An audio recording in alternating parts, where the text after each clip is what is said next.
how to manufacture a coach in 7 days. In the booming self-help industry, Neuro-Linguistic Programming, NLP, continues to be sold as a powerful tool for transformation, change, and influence. But beneath the jargon, theatre, and certificates lies a confronting truth.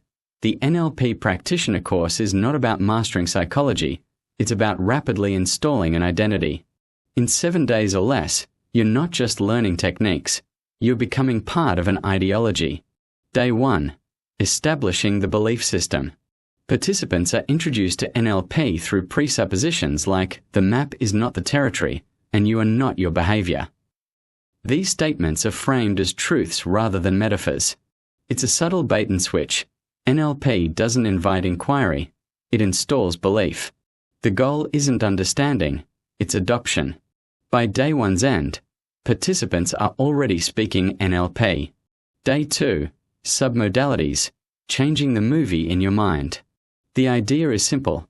Shift how you imagine something, colour, size, distance, and you'll change how you feel. It's subjective, unverifiable, and surprisingly effective, at least temporarily. But there's no neuroscience behind it. It's metaphor as method, sold as neuroplasticity. Day 3. Anchoring. Controlling emotional states on demand. Borrowing loosely from Pavlov, anchoring in NLP claims you can create reliable emotional triggers, tap your knuckle and summon confidence. In practice, it's a self-generated placebo. It feels empowering in the training room but often collapses under pressure in real life. Day 4. Strategies and meta-programs. Human profiling light. Participants are taught to map behaviours as sequences of internal steps, like VAK, visual, auditory, kinesthetic.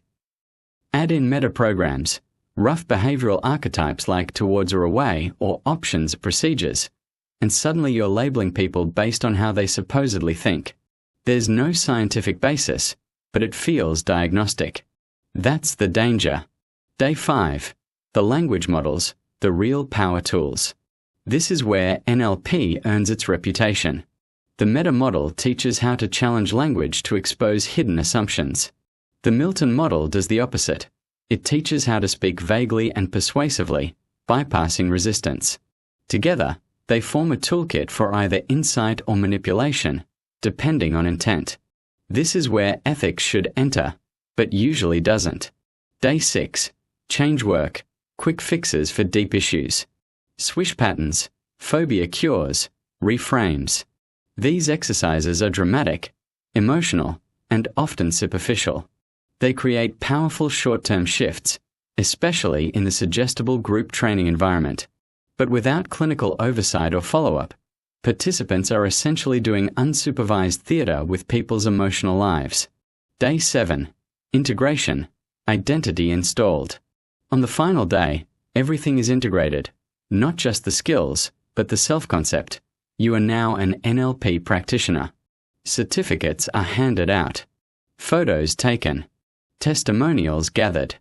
What matters is no longer the techniques. It's that you believe you're qualified. The transformation is complete. What really just happened? You were sold a worldview, given language tools to reframe reality, taught techniques that rely on belief and performance, encouraged to start helping others with no regulatory oversight. You now speak, think, and sell in NLP. And if you want deeper tools, you're told Master Practitioner is next.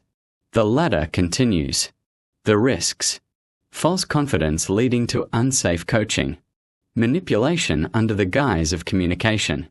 Emotional harm to clients treated as change experiments. No ethical standards. No formal accountability. NLP practitioner training doesn't create expertise. It manufactures identity.